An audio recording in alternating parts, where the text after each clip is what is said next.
What's your name? Silke. Silke. Are you from Toronto? Not originally. I was born in Germany, and then my parents immigrated to Canada in 1967, and I grew up in a small town, well, a smaller town called Kitchener. Okay, and how long have you been living with HIV? I've been living with HIV since 1989. That's the year I tested positive in September. But I've probably had HIV since 1984, if I think back. I just didn't know. Yeah, I tested at the public health department there.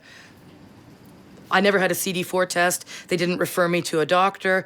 They said that there was no HIV doctors, is what they told me. So there was a blood specialist that I could have gone to, which I didn't even bother because I didn't see the point, right? Okay. Because I was gonna die anyway. That's the way, they made it appear to me. There was no hope then, right?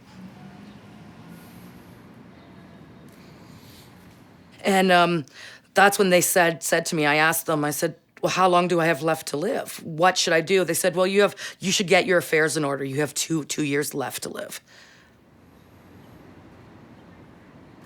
But in 97, it'd been a few years, and I thought, well, why am I still alive? Maybe I should check into this. Something's not right. And that's when I, went to the doctor and got an HIV specialist and started to learn about HIV.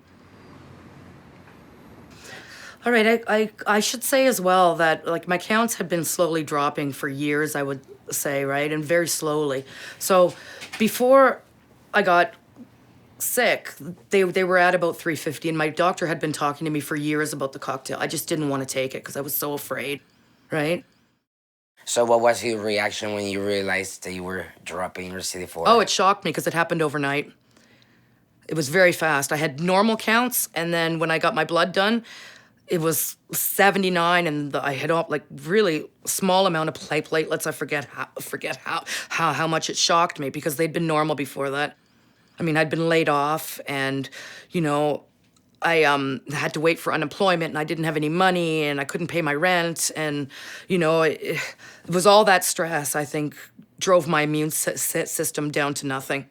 And Right. is that when you first started talking about treatment with your doctor, or? Well, he had always talked to me about treatment, but I said, no, I don't want to go on it. I don't want to go on it. I don't want to go on it. I'm not ready. My counts are still okay. I went in for those results, and he said, you have to go on the cocktail. Your counts are 79. And I went that day, and I filled the prescription, and I started immediately. Okay. How do you decide which drugs to take? Well, I mean, I've really educated myself about different cocktails, and luckily I'm not resistant to anything. So, I mean, I had a lot of options. Like what happens with some people when they start a cocktail, they stop, and then they become resistant, right? So I had all the options. So my doctor just decided, we just decided on a cocktail, and it worked for me. Okay, so it's something when you say you inform yourself. Yes. It was through your doctor? No, you know what, my doctor, like a lot of HIV specialists, they don't have a lot of time, right? So you're in, you're out, you have 3 minutes to talk, and that's it, right? So, I mean, I've really informed myself about all the different drugs. So I'm constantly on the internet. I mean, I use the Katie site too. I get a lot of information there. I mean, I'm all over the internet. So, I really researched the side effects, right? I thought, okay, what's going to happen to me? What's the best way to take it and everything? Because I find with doctors, you don't get a lot of information. It's best to talk to other people with HIV, to go onto the internet and find out for yourself. Okay, so tell me about your first dosage. Well, I took my first dose and nothing really horrible happened. I remember thinking, what is so bad about this? Because I had no runs, I had no massive headaches, my feet weren't throbbing, nothing. I thought, well, this is not so bad. And then I thought, well, a week into it, it might be bad, but it never got bad, right? And I was very impressed with how easy the cocktails were to take. Really? And not even within the next months, or?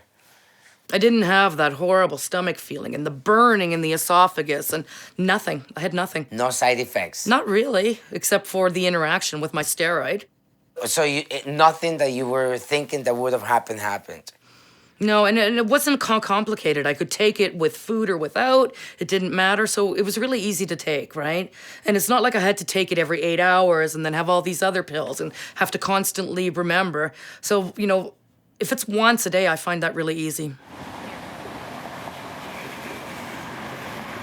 How do you remember taking your meds all the time? I take them when I eat my dinner And how do you not forget? because I like to eat food. It's very rare I'm gonna miss my dinner. It's true. And I have a nightside table and I have a glass of water there, and I'm ashamed to say it, but I eat in front of the TV. So I cook my dinner, or if I go out, I just keep them in my pocket. So before I eat, I just always take them. HIV doctors deal with HIV really well. They don't deal with the family doctor stuff, which is where I ran into my problem, I think. Because what happened to me is when I went on the cocktail, my doctor said to me, you can't take this steroid because I have asthma really bad. So I was taking a steroid all the time, which had an interaction with my cocktail, which is fine. I said, well, do you have another one you can substitute? He said, no, there isn't one. So for a year, I had severe breathing problems, not knowing that there was one, but he just didn't know that because that's the family doctor stuff, right? What do you think of treatment now?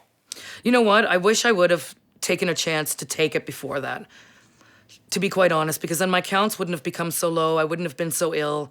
And I probably wouldn't have had a problem with my breathing, right? And now, like, my counts are only, I think, at 118 now. They're very slow in climbing up, right? So, I mean, they were 79, and they just climb a few points every month or every 3 months. And I think if I would have been on treatment while I worked and during that stress time, I wouldn't have destroyed my immune system like that. Like, once your counts get low, it takes a while to get back up there, right? I think I listened to a lot of misinformation and I really hyped myself up to be afraid of nothing, right? And, I think your own wrong thinking it was my worst enemy, right? Because I hyped myself up so badly and I listened to so many people around me saying this side effect and this side effect and this side effect that I was terrified, right? To the point where I could have died. And I think that's silly because these treatments are there to help you. And as long as you take them responsibly and you don't miss a whole bunch of times, you're not going to build up resistance. It's not going to hurt you. And it keeps your immune system healthy. You feel so much better when your counts are undetectable, right? Oh, yeah. I mean, it's unbelievable. And I can't believe I let myself feel so bad for so long because I was afraid. And there was nothing to be afraid of.